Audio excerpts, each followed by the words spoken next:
Carb-free living is built for people who are done experimenting.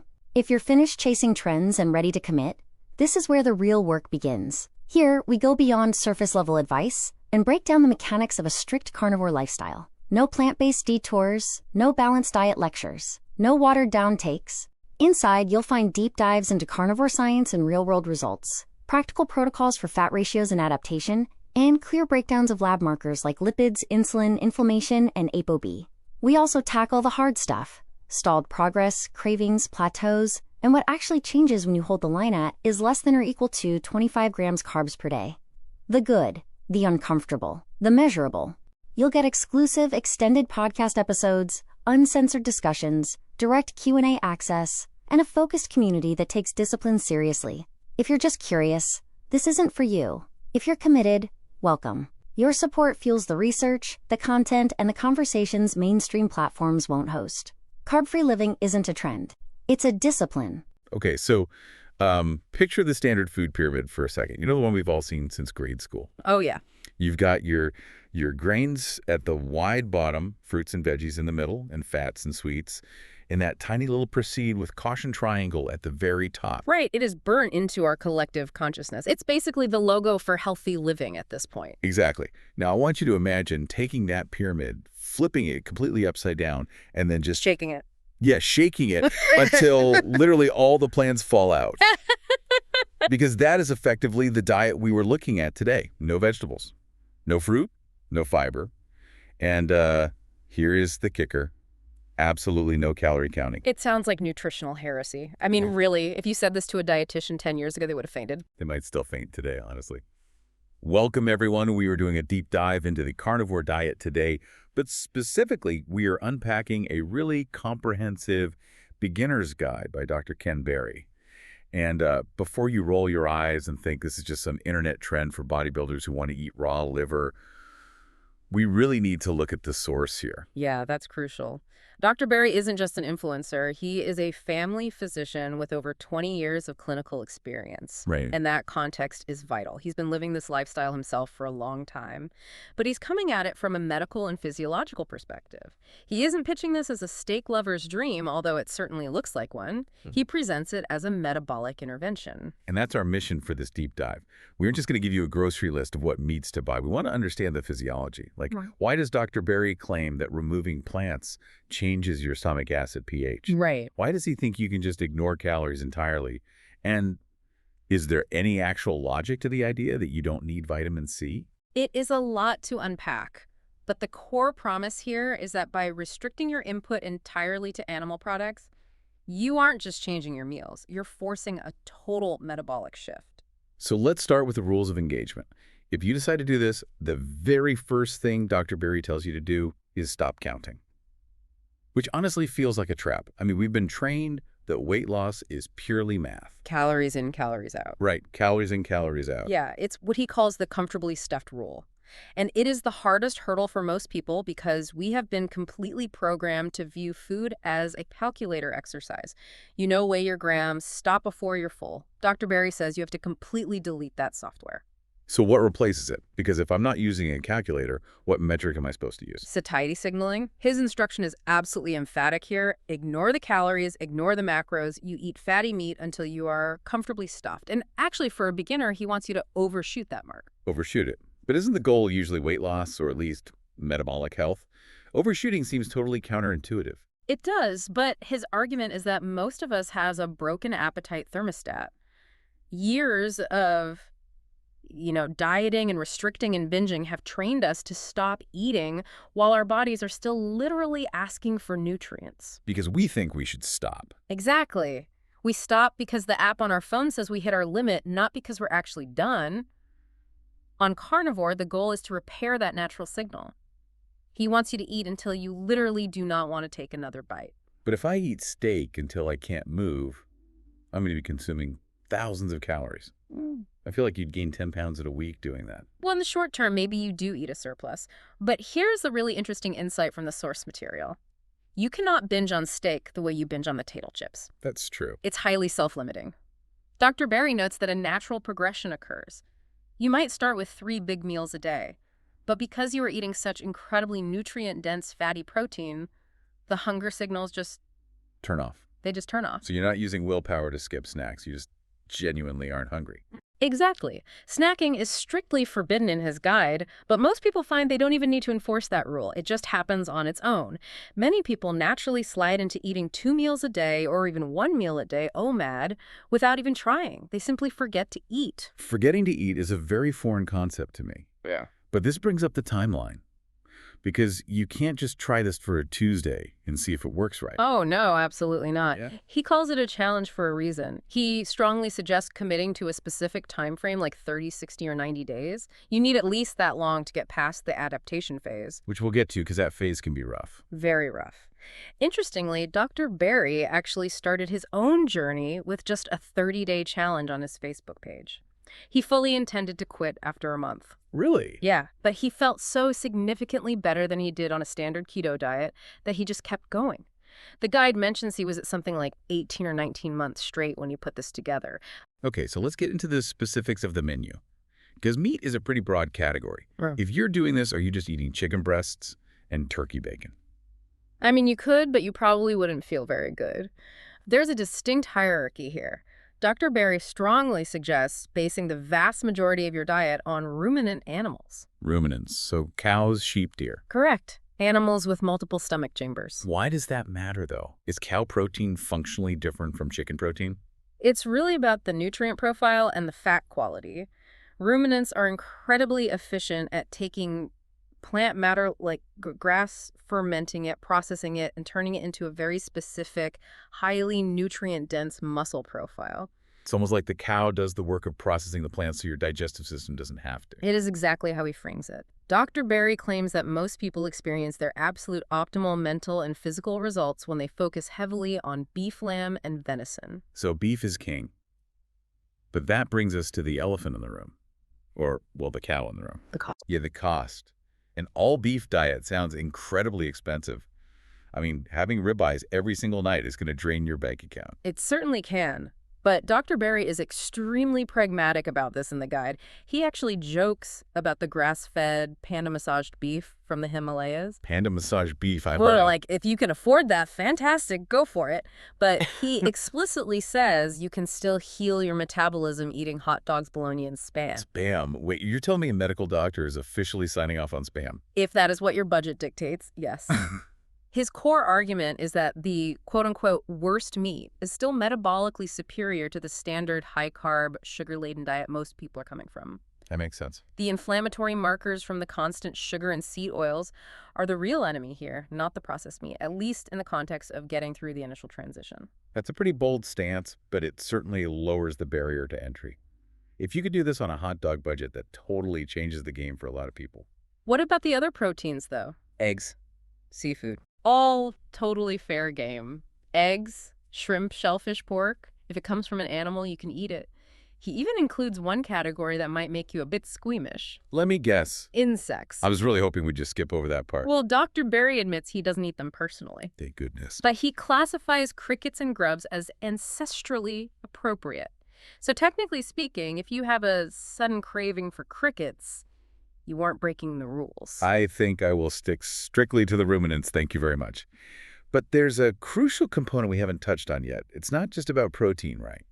Because if you just eat lean venison all day, you're going to run into serious trouble. Oh, absolutely. You'll hit what's called rabbit starvation, which is essentially protein poisoning. You need fat. This is fundamentally a high-fat diet. Dr. Berry suggests aiming for a 1-to-1 fat-to-protein ratio by weight. By weight, that is a massive amount of fat. It is. But remember, you are completely replacing carbohydrates as your primary energy source. So fat is the new fuel.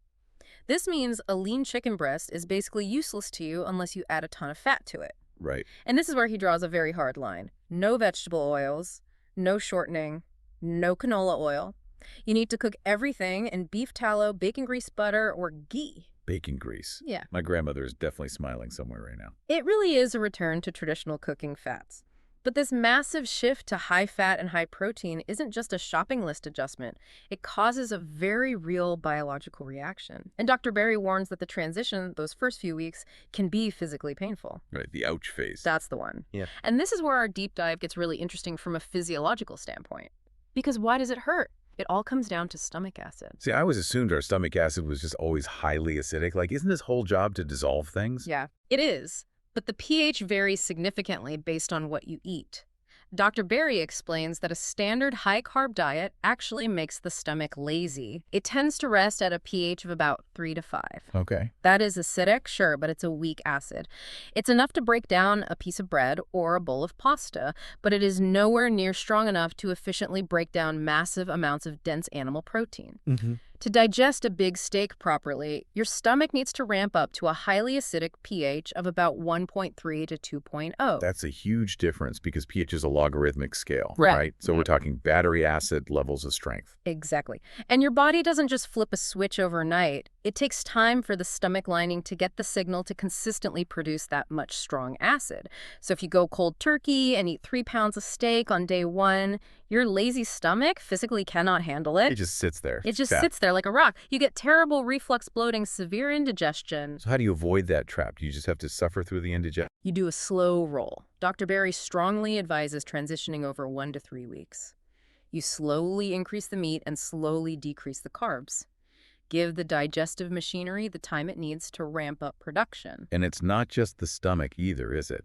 The guide talks a lot about the gallbladder, which is an organ I feel like most of us completely ignore until it has to be removed. The gallbladder is absolutely the unsung hero of this diet. Its primary job is to store and concentrate bile, which is the fluid that breaks down fat. Right. If you've been on a low-fat diet, which many of us have been told to do for decades, the smooth muscle of the gallbladder literally gets weak from a lack of use. A weak gallbladder. It sounds a bit ridiculous, but I guess mechanically it makes perfect sense. It's just like any other muscle. If you don't use it, it atrophies. Dr. Berry actually calls this phase the gallbladder gym. You are forcing that muscle to start contracting and working hard again. And just like going to an actual gym after taking a year off, you're going to be sore. Exactly. You might get twinges of pain under your ribs. You might experience what he calls sludge clearing, which is exactly what it sounds like. The gallbladder is flushing out old stagnant bile that's been sitting there. Oh, wow. And what if you don't have a gallbladder? Because having it removed is incredibly common these days. It is very common. He says you can absolutely still do the diet, but your liver has to take over that storage function. The liver actually dilates its bile ducts to create little storage spaces for the bile. The body is amazing. It really is. But that specific adaptation takes weeks to fully develop. So while your stomach is acidifying and your gallbladder is essentially doing push-ups, what actually happens to you? Well, to put it politely, you can expect some digestive turbulence. He warns very specifically about diarrhea. It is an extremely common symptom while your gut biome adjusts to the lack of fiber and the influx of fat. Okay, so forewarned is forearmed there. Keep a bathroom nearby. But there's another layer to this adaptation period, right? We've covered the digestion side. But what about the infamous keto flu? The headaches, the severe fatigue. Right, so that is a completely separate mechanism, and it's all about fluid dynamics. This is probably the most key insight to understand if you want to try this challenge without being completely miserable. Okay, break that down for us. High carbohydrate diets naturally cause the human body to retain water. Insulin signals the kidneys to hold on to sodium, and wherever sodium goes, water follows. Dr. Berry estimates that most adults on a standard diet are carrying anywhere from 5 to 25 pounds of excess fluid. 25 pounds of water. That's like carrying a car tire around your waist all day.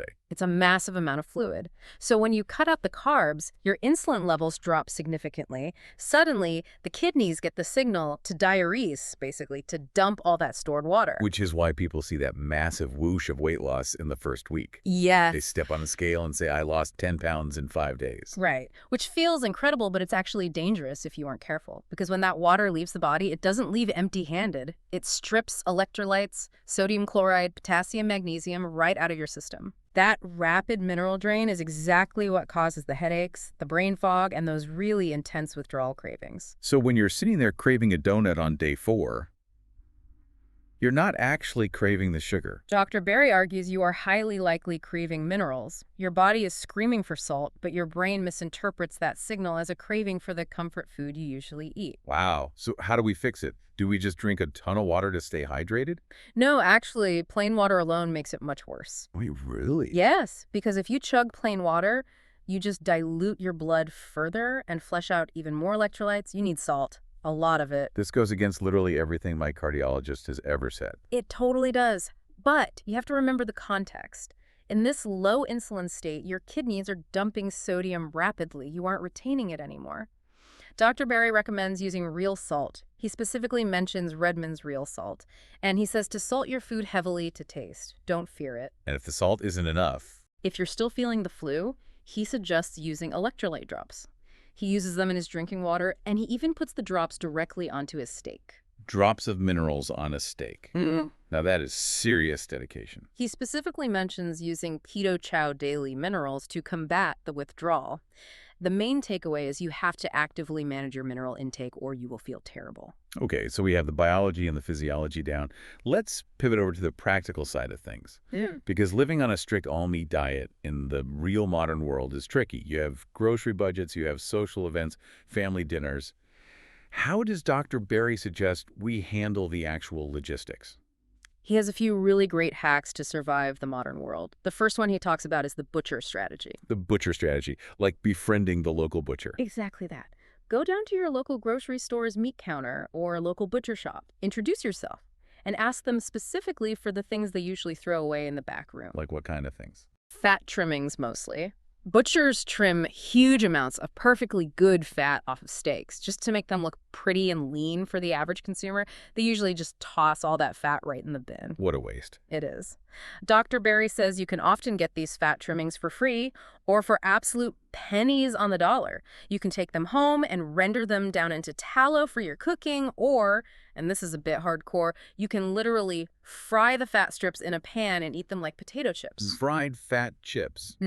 I suppose if you really need to hit that 1-to-1 fat ratio, that is definitely one way to do it. It works. He also suggests looking for specific offcuts like oxtail. He refers to oxtail as a divine carnivore feast because it is absolutely loaded with collagen and fatty meat, but it historically used to be very cheap. Used to be is the key phrase there. I feel like the secret is definitely out on oxtail these days.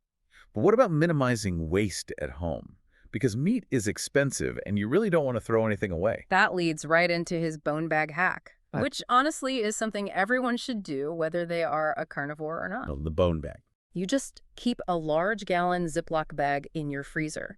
Every single time you eat meat with the bone, chicken wings, pork chops, a T-bone steak, even fish carcasses, you put the leftover bones in that bag instead of the trash can. And then what do you do with a freezer full of bones? When the bag is completely full, you dump the whole thing into a slow cooker or a pot of water and you make bone broth. You are essentially extracting all the deep minerals that are trapped inside the bone matrix. It's basically free nutrition at that point. Exactly. I really like that. It deeply respects the animal too, ensuring nothing goes to waste. It's very nose-to-tail eating. Speaking of nose to tail, we absolutely have to talk about organ meats. Dr. Berry calls liver nature's multivitamin. Oh boy, here we go. He strongly encourages everyone to find some way to eat liver regularly, whether it's chicken liver, beef liver, or even cod liver. It acts as your ultimate insurance policy against any nutrient deficiency. I know liver's a very hard pass for a lot of people just based on the taste and texture, but honestly, the social aspect of this diet might be even harder than eating liver. How do you explain to your Aunt Martha that you absolutely will not eat her famous potato salad without sounding like a completely crazy person? This is where he introduces social engineering. Dr. Berry strongly advises against using the phrase, "I'm on a diet." Why? Because that instantly invites opinions. People love to tell you exactly why your specific diet is wrong or unhealthy.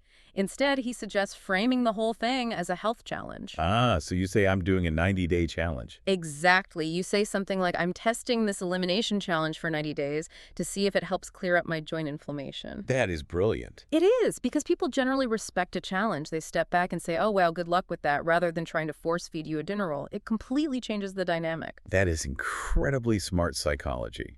But let's play out a scenario. Let's say you slip up. You're at a wedding, there's champagne, there's a beautiful cake, and you cave. It happens to almost everyone.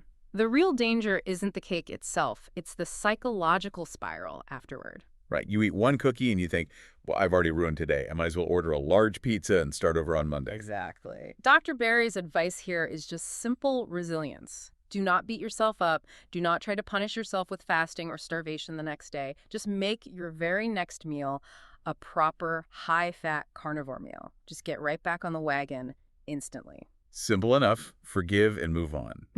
Now, I want to touch on customization a bit. Sure. Because navigating online forums, you hear terms like ketovore thrown around. Is there wiggle room in this guide? There is a spectrum, yes. Dr. Berry completely acknowledges that some people can easily tolerate certain spices like garlic powder, onions, dry rubs. Those people often call themselves ketovores. Okay. But others find that even a dash of black pepper or paprika causes joint pain, inflammation, or completely stalls their weight loss. So you really have to be your own scientist here and test things. You do. And the exact same logic applies to dairy. Hard cheese and heavy cream are technically allowed on the diet because they come from an animal, but they are very, very common stall points. Really? Yeah, if you suddenly stop losing weight or you feel sluggish, the very first thing Dr. Berry says to cut out is the dairy. It can be surprisingly inflammatory for a large percentage of people. Good to know. Oh. Okay, we're nearing the end here, but we have to address the final and probably the biggest objection. The one that every single traditional nutritionist screams about when they hear about this diet. Scurvy. Scurvy. The scurvy paradox. We have been taught since childhood that if you don't eat vitamin C like citrus fruits or leafy veggies, your teeth will literally fall out of your head and you will die. Meat has almost zero vitamin C. Why aren't all these strict carnivores falling apart? This is arguably the most fascinating part of the entire guide, because there are people who have been strictly carnivore for over a decade. 0 plants for 10 years. And they have absolutely no signs of scurvy. How is that scientifically possible? Dr. Berry offers a really compelling two-part theory on this. First, fresh meat, and especially the organ meat we talked about, actually does contain some vitamin C. But is it a trace amount? Like, Right. is it really enough to survive on? It is enough if, and this is the massive caveat, if you aren't eating sugar. Wait, what does sugar have to do with vitamin C? This is the major breakthrough idea here. Glucose molecules and vitamin C molecules are structurally very similar to each other. Because of that, they actually compete for the exact same cellular transporters to get inside your cells. Wait, so you're saying sugar actively blocks vitamin C absorption? Effectively, yes. When you eat a standard high-carb diet, you have a ton of glucose in your blood. Because of that traffic jam, you need massive amounts of dietary vitamin C just to fight through the crowd of glucose and get into the cell. That is wild. Right. But when you completely eliminate the carbohydrates, when your blood sugar is low and perfectly stable, your body's actual requirement for vitamin C just plummets. Because the pathway is totally clear. Exactly. The tiny amount of vitamin C naturally found in fresh beef becomes more than sufficient because it has absolutely zero competition for absorption. That completely upends the entire concept of the recommended daily allowance. It suggests that our nutritional requirements are totally context-dependent based on what else we are eating. Precisely. Now, Dr. Berry readily admits that mainstream science hasn't fully mapped out this exact mechanism in clinical trials yet, but the empirical evidence is impossible to ignore. You have thousands of people thriving for years without a single orange.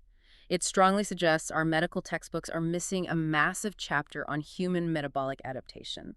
So if we try to boil this entire deep dive down into a summary, the ultimate mission here is to heal a broken metabolism. Yes. And the method is fatty meat, salt, and water. Correct. Eat until you are comfortably stuffed. Do not snack.